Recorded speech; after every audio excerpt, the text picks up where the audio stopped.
So I'm going to talk about a few numerical experiments that I've been working on the interplay between star formation and stellar feedback in galaxy formation simulations. And this is work I've done together with Andrei Kravtsov and Nick Lydon at the University of Chicago and also Sam Leitner.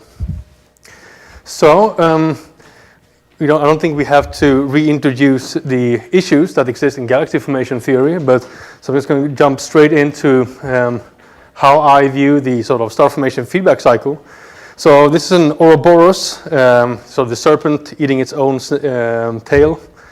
And the problems that we usually have is that we are thinking about star formation and feedback as separate entities, but in reality, of course, everything is connected, as you're probably well aware of.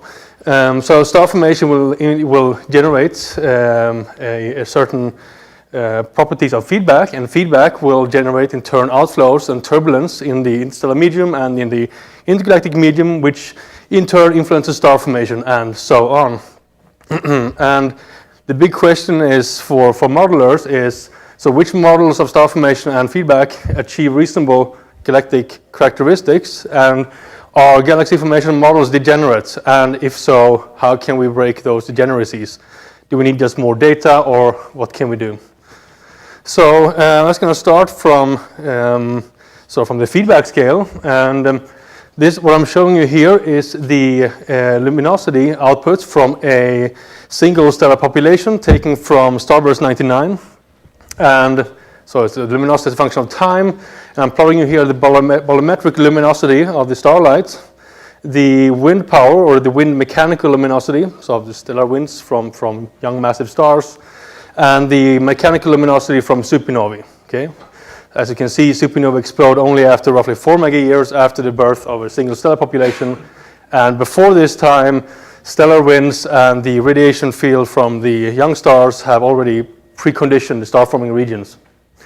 And what's interesting from this plot is that the momentum injection rate from supernovae and winds have roughly the same magnitude, the L mechanical over the typical velocity, a few thousand kilometers per second for these processes.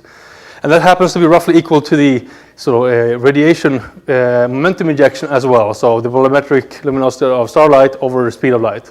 So all of these, the momentum injection rates from all of these different mechanisms are roughly the same, and this is probably why we should consider all of them in our simulations, or try to understand anyway if any of these are more important than the other ones. So this is what we have done. So this is here's a matrix of the terms that we have in our feedback recipe. So the energy injection is coming from supernovae and the stellar winds. Momentum is coming from supernovae, stellar winds, and the radiation. And we have mass loss and metal enrichment from various sources. Okay. So, and these are all again calibrated on stellar evolution codes like starburst 99. And this is something that's been more popularized, I think, now in the community. I know Phil Hopkins and Dan Cheverino have done very similar things. And I think it's really important to do this in order to capture the time evolution of these different feedback processes, because the time steps in our simulations are not millions of years, they are even down to hundreds of years. So it may be important to capture this time evolution. So we put this into the adaptive measure refinement code Ramses by Romain Tessier here. One thing I won't have time to talk about in this talk is some efforts we've done in studying cosmic ray feedback, which is a very interesting avenue for driving galactic winds, but maybe in another talk I can mention something more about this. So I just told you that the initial momentum injection rates from these sources are roughly equal. That is a bit of a lie. In reality, you can have different kinds of boosts, right? So for the radiation field, if you're emitting a lot of starlight or UV in a dusty, dense star-forming region, your photons can bounce off dust grains, and therefore you get a momentum boost by some factor that's roughly the infrared optical depth of the star-forming region. A similar sort of thing exists, of course, for supernovae. As you know, the Sedov-Taylor phase of a supernova explosion is very successful, or if it is successful, it will generate a lot of more momentum than the initial blast momentum. So these are sort of calculations or fits to 1D simulations done by, for example, Blondin et al. Or Thornton et al. 98, where if you have a successful Sedov phase, you can get up to 10 or even tenths of the initial blast momentum input. And of course, the success of all these extra momentum generation strongly depends on environment. It may be that we are, not resolving the shocks that dissipate most of the energy in these bubbles. We may actually also have, these shells are being accelerated, and we can have really Taylor instabilities occurring, as been argued by Mark Krumholz and Thompson just recently. So these are issues that we need to consider. In regards to the energy injection and evolution, we should also know that in these kind of cosmological simulations, the thermal feedback is usually inefficient because the gas cooling time is very short in dense gas. And this is something that people have tried to do workaround tricks for. The most successful ones has usually been sort of type, adiabatic evolution types, the popularized via the blast wave feedback in gasoline by Greg Stinson and collaborators, but I think it was pioneered by Agertz in '97 actually. You can also find other ways of making thermal feedback more efficient. You can think about invoking runaway stars, which may be up to 30% of runaway O stars in these sort of massive star clusters, which will lead to more efficient retention of the hot gas energy. Or even just if we enforce large temperature jumps via selective energy deposition, which is done by De La Vecchia and Job Shea, or even have an explicit model for superbubbles, which is what I think Keller and James Wadsley has been working on just recently. What we do here is something a little bit different. So we actually solve for two energy equations. So we have the usual thermal energy equation. We also invoke a second sort of feedback energy equation, where we put some little fraction of the thermal energy, which we think should be evolved over some crossing time of the gas sort of resolution elements, let's say 10 megayears, okay? So this should be sufficient enough to drive this extra momentum that we don't really, that generation which we don't really resolve in these cosmological simulations. So to be, so I think to test what this prescription is doing, I think it's very sane to first look on the smaller scales what's going on. So what I'm going to show you here is a very simple setup.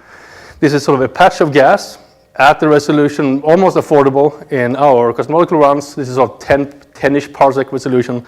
And we are just letting it form stars using the same recipes we heard about in the past days. And we're looking at sort of this evolution here in density and temperature. And on the right-hand side, I'm showing you different simulation where we have increased complexity. So we have no feedback here. Then we turn on the energy. We have only momentum in one here. We have this all-in model here in black. Okay. So this is what should happen in a patch of the ISM that we are resolving in our simulations.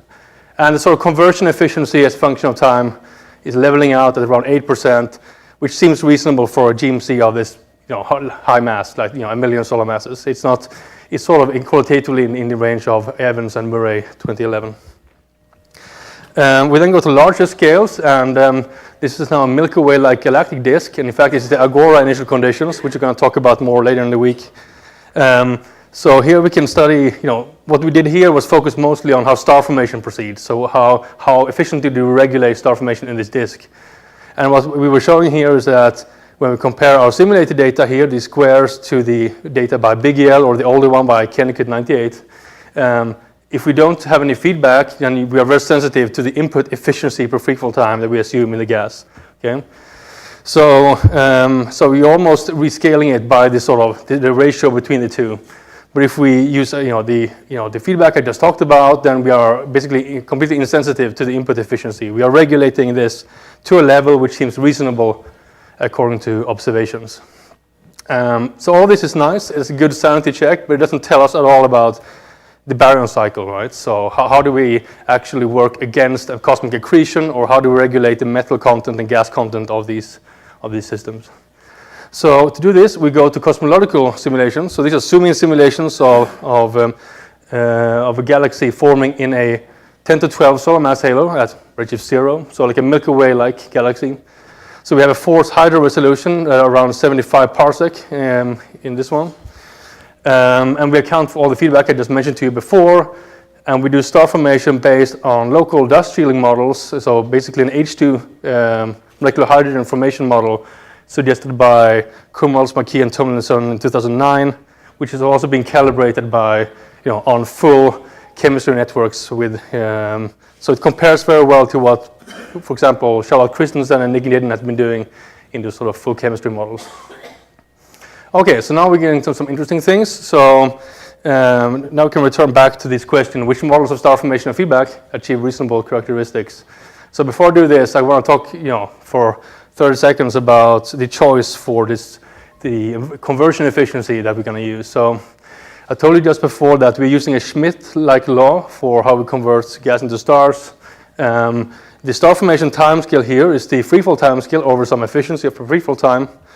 And on large sort of KPC scales, star formation is of course very slow. This is known from the Thing survey, by Bigel and Leroy. I think had a few pioneering papers on this, showing that the efficiency per freefall time on large scales is more like less than 1% even. So I think it's 0.25% for the Milky Way, probably 0.5% to 1% for in this Things sample. But if you go to individual GMCs, it's much less clear. Okay, so it may depend on environment, and there's some discussion on this in papers by Evans and Murray. What I'm showing you here is a sample of derived efficiencies from the literature, so Evans, Lada, and Murray, and there's a huge spread. Okay, so it can be anywhere from 0.1% to tens of percent. Some of this may, of course, be just evolution of the clouds, but we're taking these at face value just to sort of see, how we are affected by this, or how the galaxies are affected by different choices. So we can investigate somewhere between 1 and 10%, which seems reasonable. What I'm going to show you now is that stellar feedback-driven outflows are necessary to simultaneously predict a slew of observed inferred characteristics, such as the cosmic star formation histories, stellar mass-halo mass relations, the mass-metallicity relation, Kinetic-Schmidt relation, blast rotation curves, etc. But the way in which this is achieved actually matters, and I come back now to the Ouroboros again. So it matters really, like what how we do each step of the star formation and feedback models. Okay, so I'm going to now contrast a few different models. So let's say focus on star formation. I'm gonna show you what's going to happen if we pick a low or high star formation efficiency per freefall time, 1 or 10. And the thing is that a very inefficient star formation mode tends to smear too much of the energy across your disks, which leads to a very low, non-correlated feedback, which doesn't give you winds. So I'm going to show you that a high efficiency can give you much more heating and therefore correlated feedback and galactic winds. Or you can just cheat and keep a low efficiency by hand, which is what observations tell you on large scales, and just dial up your feedback by hand, which is something that has been done previously in the community, and that should give you roughly the same result. But there are some very stark stark contrast between these models, as I will just show you. Okay, so let's have a qualitative view around redshift 3 of these different models. I'm going to show the gas density, gas temperature, and gas metallicity in sort of like a 100 kpc map around the galaxy. So first of all, we have this inefficient star-forming galaxy. So the Schmidt relation efficiency is 1%. We still have all this fancy feedback in, but as you can see here, all of the metals are trapped in the ISM. There are no outflows. The gas is pretty compact. You have the cold streams feeding the galaxy, but you have no outflows. And the hot gas around the galaxy is just, given to you by the shock heating of infalling gas. Okay. If you increase your efficiency of star formation, suddenly you have much more turbulent system. You have huge bipolar outflows. You can see this in the metal maps. And the hot gas extends much further than the virial radius. So you're completely dominated by the feedback in heating the gas in this case. Much more turbulent system, much more outflows. The same thing can also be achieved by going back to this inefficient model and by hand dialing up your feedback strength. Okay? You get roughly the same outflow properties, you get a very turbulent system, and it seems like these two models are degenerate for some reason. And we can continue looking at other things like the star formation histories. So here's the inferred star formation history of a Milky Way-like galaxy, stolen actually from Peter Bruzzi. What happens usually in models with efficient outflows is something like this. You burn a lot of gas at high redshift, you form a very compact system, and you're already sort of you're already getting a galaxy that looks nothing like a galaxy we observe today already at redshift of a few. And if you have an inefficient star-forming galaxy, no outflows, you're not doing much better. You're regulating star formation somewhat, but not efficiently enough.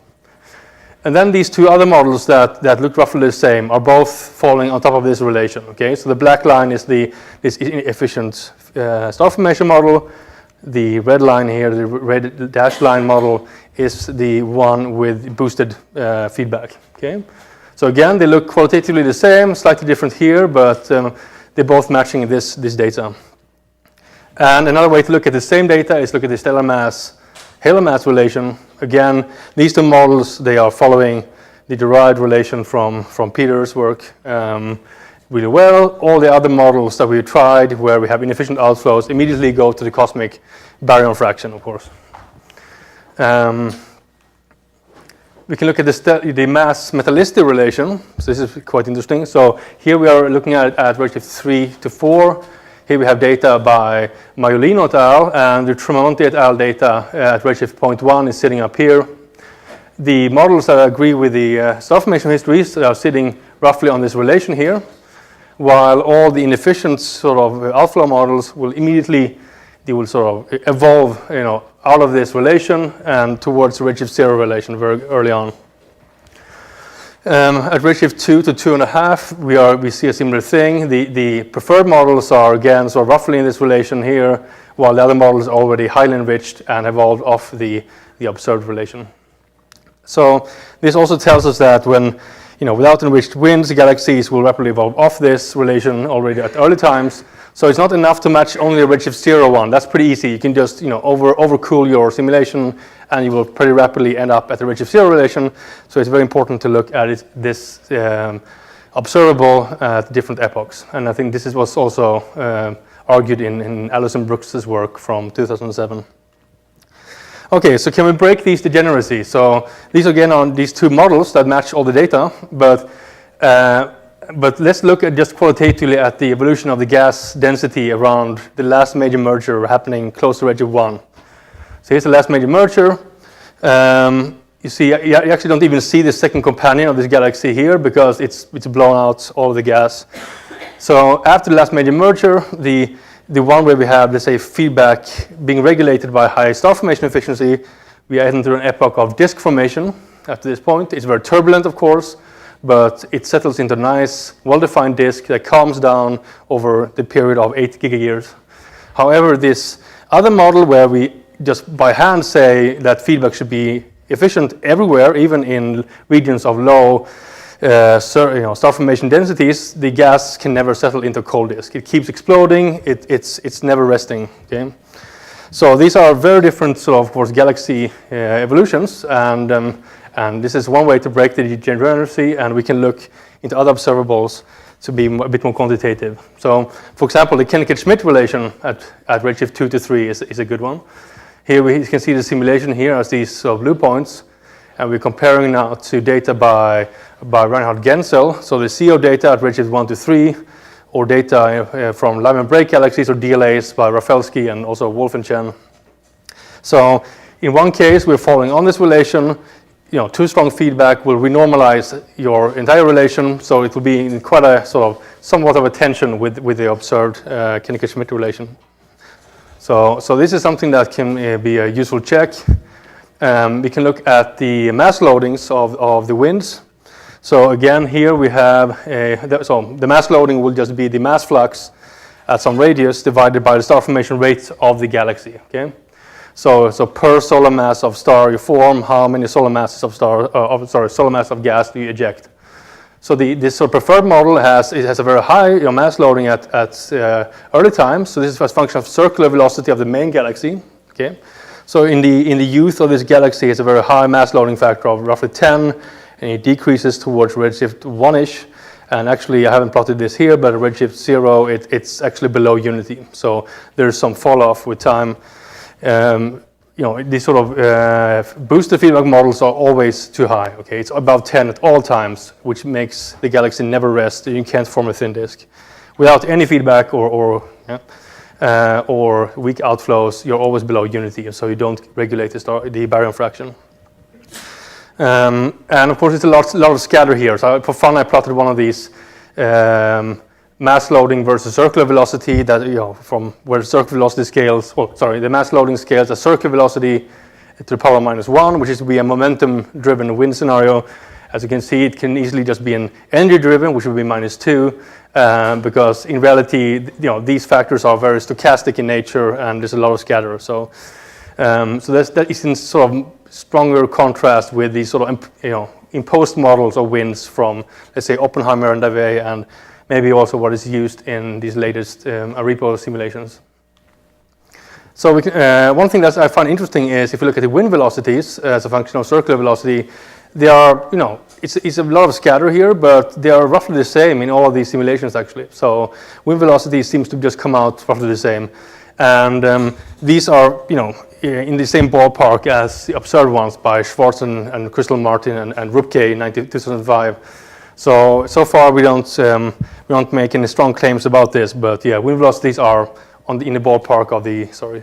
Yeah. Can I ask just a basic question? When you say you're measuring wind, like specifically where are you doing it, and how do you, like, is it at the virial?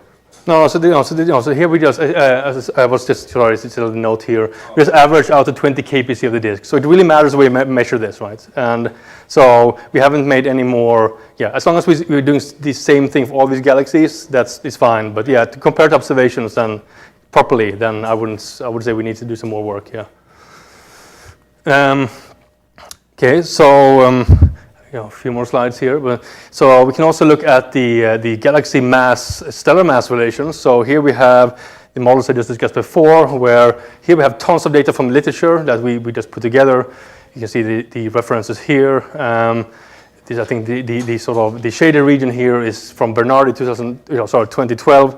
And these are the evolutionary tracks of our simulations. So the line here is showing this regulated model where we are matching the data at all stellar masses, while in the boosted feedback one we get a sort of more of a stellar halo-like object where we are overestimating the galaxy size. And without any feedback, we are in the overcooling regime, so we're clearly not matching this data at all. And just morphologically, of course, as I said before, one is a dusty mess or ball of gas, and this scenario here is a fairly nice spiral galaxy with a distinct, sort of relatively distinct thin disk. Okay, and this is again the same initial condition, the same feedback, or the same star formation, the same feedback with slight changes to these parameters. Finally, we can look at the thin and thick disk, the redshift 0. This is something that's in preparation now. So this is the rotation curve of this final disk that we have, and here we can actually start looking at different components of the disk, I think for one of the first times. So we can look at young stars in the galaxy, so 0 to 4 gigayears old, and have another component which is the old stars, let's say 4 to 13 gigayears. This is a bit arbitrary for now. And I'm plotting these sort of the V over sigma as a function of radius in the disk and comparing this to Bovie et al. for at the solar radius. And we're seeing some sort of thick-thin disk dichotomy, which previously hasn't really been possible, I would say, because feedback or strong feedback seem to destroy all the signs of a thin disk. And I think we are here getting a little bit closer to getting several components or some sort of thin-thick disk dichotomy. So finally, I just want to mention that what's actually going on when we're playing with these efficiencies is that we are making actual claims about how correlated not only feedback is, but how correlated star formation is. So we should be able to make claims about the mass function of young star clusters, for example. So what I'm plotting you here is for these different models, low and high efficiency of star formation, and I'm comparing sort of the mass function of young star clusters, which means sort of star particles in this case. It's a function of cluster mass here. And this is sort of and I'm comparing this to some data from Larsen et al. For cluster-rich spirals. And this sort of fairly tiny difference in mass function is what gives rise to these different galaxy evolutions. So if once you capture some of these more massive star clusters, that's when you sort of punch hole in your disk and you more efficiently drive outflows, while in the other one you are not energetic enough locally to do this. And you can be a bit more quantitative about this and look at the mass flux from these different disks. So the mass flux coming out of the disk, this is at the same star formation rate, okay? The mass loading or the mass flux is much higher in this case than this case, just because the most massive star clusters seem to do a lot of work on getting the gas out. And of course, to actually be quantitative about this, ultimately we have to understand what sets the efficiency of star formation on small scales. We have no idea, or we can't model it on these scales, so we probably need to connect this to more detailed models of star formation in supersonic turbulence, for example, which of course is a whole new field, but I think it will be a good effort to try to make that connection in the future. Okay, so I think I've run out of time, so I'm just going to put up my conclusions here and end there.